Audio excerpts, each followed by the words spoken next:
Welcome to the channel. Please comment, like, and subscribe.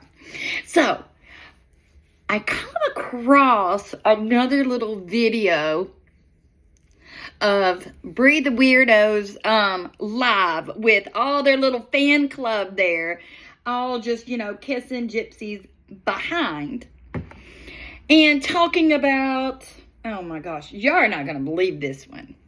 Y'all, you're not, because especially on the end, because one of the girls were talking about, oh, nobody believes that Gypsy's this bad, because even Gypsy Epstein has supporters. So y'all listen to this, because to me, it is almost like her followers are putting Gypsy in the same light as Jeffrey Epstein. No one's ever going to love you but me. I'm the only one that's ever going to love you, okay? Oh, yeah. And look at this comment I came across today, and it broke my heart when I seen it. Like, I was so pissed. Okay, it's right. It was on Reddit, I'm pretty sure, and I never go on Reddit too, and of course I went on Reddit today. Well, no, I think it came up on my phone, and I'm permanently no, it was banned. YouTube, hold on, let me do this, I gotta do it like this so I can do this. Okay, now look at this first comment. It says, it made me sick to my stomach. There is nowhere that wants her. Wait, I guess it meant no one. There is the only person that wanted her. I know. It's and it's like, damn, it's really sad, because that's what Gypsy said the other day on the phone. It's like her mother is still here. Like I know, and people took that so horribly. Oh my God, that's so horrible. Like her mother's still haunting, it's still like telling her whatever. She used a certain word, and people are saying, I'm like, but it's true. Like, y'all are literally like echoing the things that her mother used to tell her. Like, this is why she was afraid to run away. This is why she was afraid to go to the cops, because of this exact reason. Nobody was gonna want her. Nobody's gonna believe her. Like, nobody is gonna love you but me. And like, y'all leaving comments like this.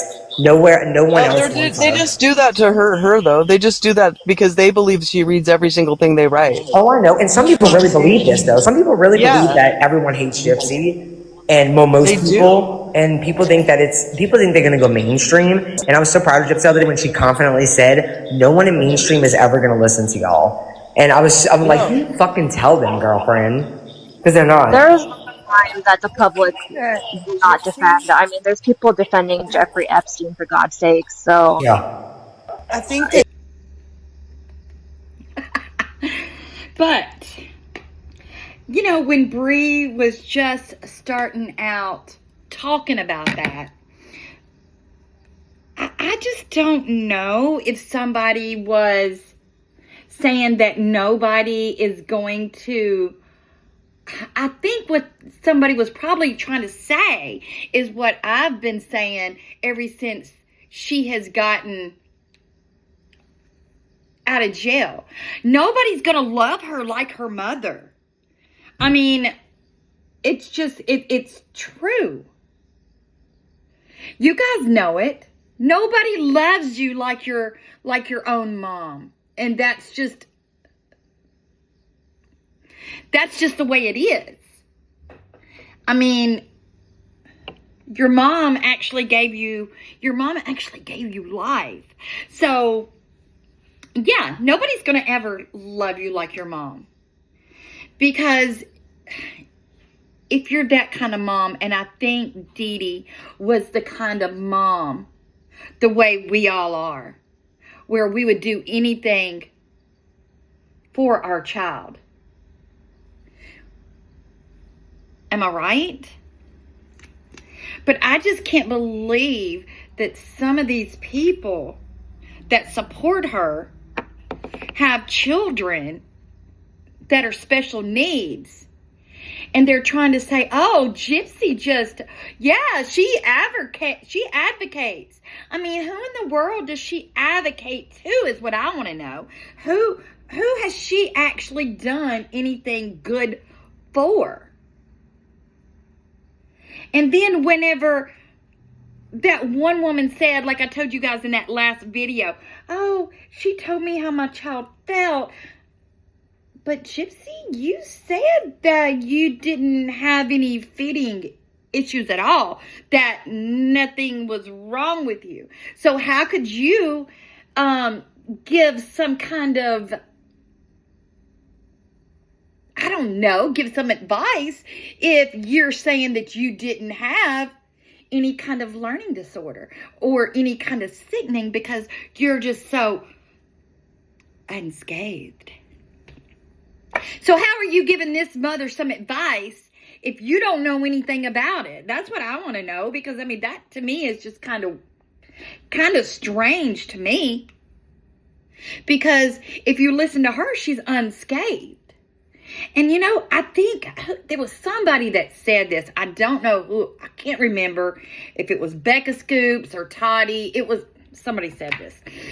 But is she going to be using this new book of hers as a clapback?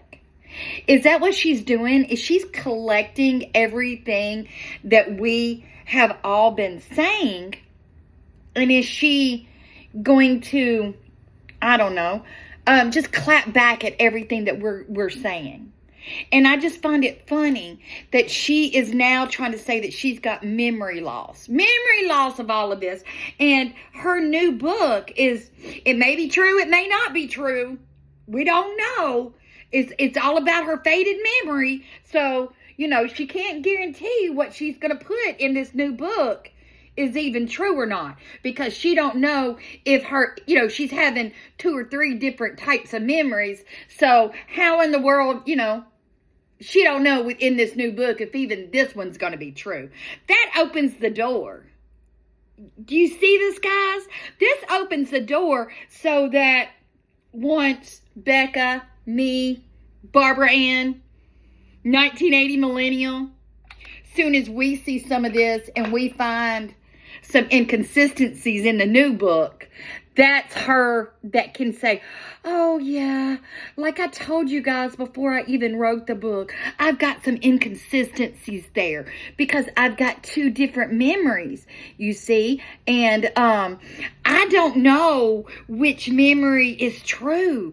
You know, I've got one memory of me being in the doctor's office and he asked me to stand up, and in one of the memories I stood up, but in a different memory I didn't stand up. So what in the world are you writing a memoir for if you don't remember what's going on? So it sounds like to me, you're just kind of doing like the act did, and you're going on based on memory, based on... It makes no sense. All of this makes no sense. And we know that this book company must have already given her some type of advance, because she's spending this money like it's going out of style. You know, she's going to go to Disney for Christmas next year. Then she's going to do this whole Canadian trip. Now, I had one of the people that watches my channel that made a comment that said, you know, she lives in Canada. And she said that this Alaskan trip actually leaves from Canada. I don't know if that's the only one that does that, but she's telling me that leaves from Canada, and if you come to Canada and you can't be a felon like that. I think she told me that you had to be you like out of prison for 5 years, and you had to prove that you are not that same kind of person anymore. So that's kind of interesting to me. And it makes you wonder, how is she going to pull that off if she has to go to Canada? Because I think our friends up north don't want anything to do with her. Honestly. They want her to stay here. I mean, we would be happy to give her to our Canadian friends, because we definitely don't want her here. But it just makes you wonder, how's she going to pull this off if she does have to go to Canada? Inquiring minds. Guys, tell me what you think of it. of everything. This is just another weird thing from Bree. But let me know what you think. I love each and every one of you guys, and I'll see you in the next video.